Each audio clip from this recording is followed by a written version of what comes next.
Hello everyone, my name is Nikhil and you all are watching Learn with Nick. So some quick updates. I'm back at the TISS campus and हमारा second semester start हो चुका है और ये semester पिछले semester के comparison में थोड़ा ज़्यादा हेक्टिक होने वाला है.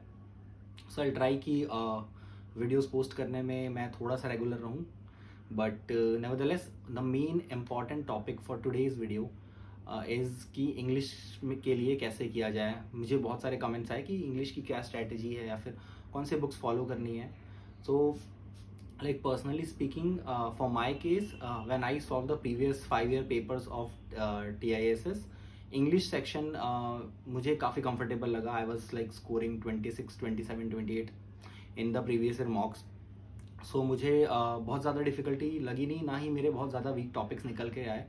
अब उसका रीज़न ये हो सकता है कि when I was in my undergrad years, like undergrad college, so मैंने इंग्लिश की एक बुक सॉल्व की थी, SP Bakshi, which is used by most of the government exam aspirants. वो लोग जो SSC CGL की प्रिपरेशन करते हैं वो मोस्टली इस बुक को यूज़ करते हैं. So it has like pretty good concept about all the basic grammar rules that you need to know. And इसके अलावा मैंने एक और हैबिट डेवलप कर ली थी, द हिंदू न्यूज़पेपर रीड करने की.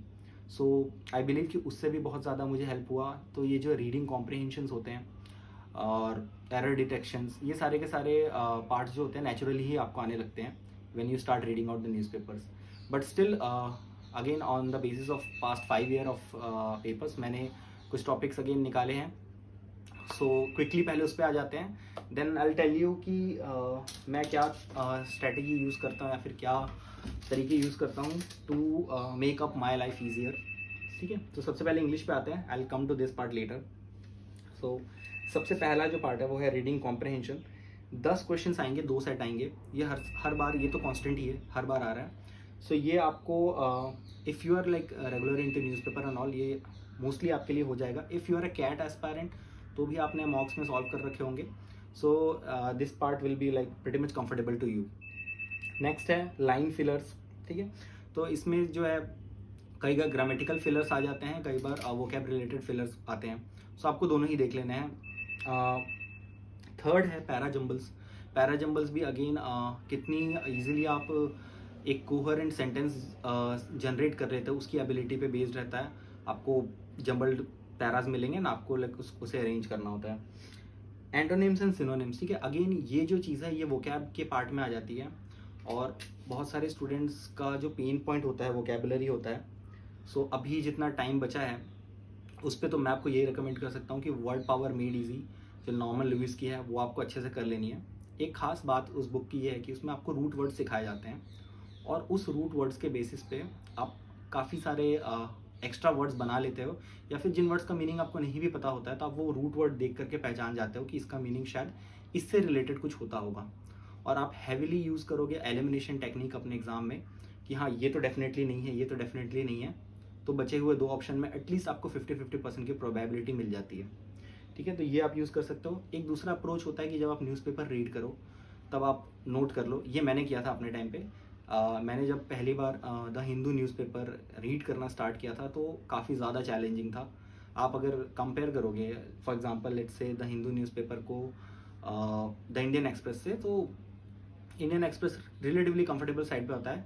But I will suggest you कि अभी भी अगर टाइम बचा है तो give like at least like 1 hour to the Hindu newspaper. मुझे तो 3 hours लग जाते थे जब मैंने स्टार्ट किया था. सो अभी तो टाइम कंस्ट्रेंट के हिसाब से at least 1 hour you have to give and focus on the editorial part. Editorial जो सेक्शन है उसका, उस पर फोकस करना है. और फिर जो वर्ड्स नहीं समझ में आए उनको डिक्शनरी में देख करके at least try to write it in your copy. ठीक है, ये लॉन्ग टर्म स्ट्रैटेजी भी है. अभी इतने कम टाइम में आई डोंट नो कि ये कितनी ज़्यादा यूज़फुल रहेगी, बट कुछ नहीं से कुछ तो बेटर ही है.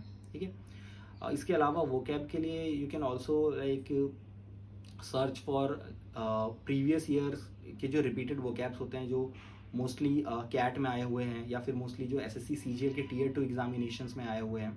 ठीक है, इन सारे जो कॉमनली जो दिखते हैं हमें वोकैब, आप उनको ट्राई कर लो. और अगेन इसमें भी don't go with the rote learning method कि इसका ये है इसका ये है. That I believe that doesn't work. मेरे केस में तो नहीं करता है. एंड मोस्टली जितना मेरा एक्सपीरियंस रहा है बाकी लोगों से बात करके, ये मेथड वर्क नहीं करता. Go for the quiz format. जहाँ पर आपको MCQ बेस्ड फॉर्मेट में आपको मार्क करना है, तो शायद आपकी रिटेंशन थोड़ी ज़्यादा रहे, ठीक है। उसके बाद ऑड मैन आउट के क्वेश्चन आते हैं, एरर डिटेक्शन के क्वेश्चन आते हैं, ठीक है। Once you are good with the like basic English, ये सारी चीज़ें आपको नेचुरली आने लग जाएगी, ऑड मैन आउट, ये एरर डिटेक्शन, ठीक है। अगेन ये सारे ग्रामेटिकल रूल्स पे बेस्ड होते हैं, सो आपको ग्रामर रूल्स बहुत अच्छे से पता होने चाहिए और उन पे बेस्ड एक्सरसाइजेज आपको सॉल्व कर लेनी है, ठीक है। Wren and Martin is also a good book, उस पर उसकी एक्सरसाइजेज अच्छी हैं, आप वो यूज़ कर सकते हो अपनी ग्रामर बिल्ड करने के लिए। And seventh is sentence correction, again वो भी सिमिलर पैकेज का ही पार्ट रहता है, ठीक है। तो ये पार्ट इंग्लिश के लिए करना है। आई सजेस्ट कि you give previous year papers, पिछले साल के आप 5 साल के पेपर्स दो एंड सी कि आप कहाँ स्टैंड कर रहे हो इंग्लिश के पॉइंट ऑफ व्यू पे, and start working on the selective topics, ठीक है। आरसीज का तो यही है कि जितना ज़्यादा आरसीज प्रैक्टिस करोगे उतनी ज़्यादा इम्प्रूवमेंट आती है, ठीक है। सो ये तो रहा इंग्लिश का part. I hope this helps you. और now coming to this part, ये जो एक चीज़ है ये मुझे पर्सनली हेल्प की थी अपने टेस्ट प्रिपरेशन के लिए भी, और ये इन जनरल ये अभी भी मैं इसे यूज़ कर रहा हूँ to track habits. Okay, so basically this is a habit tracker kind of thing. आपको जो भी चीज़ें डेली बेसिस पे करनी है और आपको उस पर कंसिस्टेंसी बिल्ड करनी है, तो ये ट्रैकर है, इसमें डेट लिखी हुई है, ठीक है। You can see 30, 31, 1, 2, 3, 4।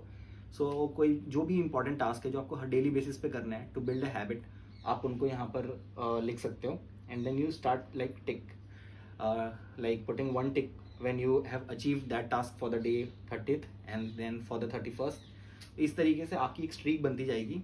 और आई होप आप लोगों ने वो पॉपुलर फिलॉसफी सुन रखी है विच इज़ साइंटिफिकली बैक, कि आपको अगर कोई भी एक हैबिट बिल्ड करनी है तो you need at least like 21 days, ठीक है। 21 डेज के बाद it becomes like a natural, and ये मैंने पर्सनली एक्सपीरियंस किया था। आप मेरे चैनल पे एक प्लेलिस्ट है 21 डेज ऑफ 5 AM, तो मैंने एक्चुअली पुल ऑफ किया था ये चीज़ for my students in my previous coaching, जहाँ पर we use to like wake up at 5 AM every day and we use to develop a habit of meditation and workout. तो ये वाली चीज़ आपको उसमें हेल्प करेगी, ठीक है। ये दूसरा जो चीज़ है ये एक अर्जेंट इंपॉर्टेंट और नॉन अर्जेंट इंपॉर्टेंट मैट्रिक्स है जो मैं यूज़ करता हूँ। तो अभी being in MBA college there are n number of assignments और बहुत सारी रीडिंग्स होती है, बहुत सारे टास्क होते हैं, हर एक सब्जेक्ट का अलग कुछ होता है, तो इन चीज़ों को ट्रैक करना मुश्किल हो जाता है।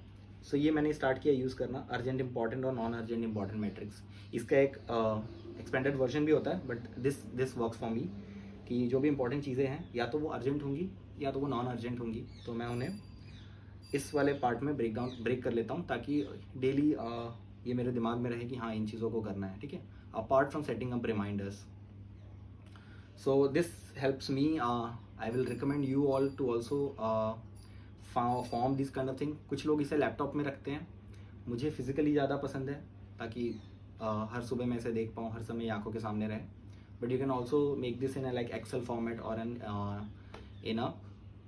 in your desk, like you can make an Excel or you can make a screensaver and save it on your laptops.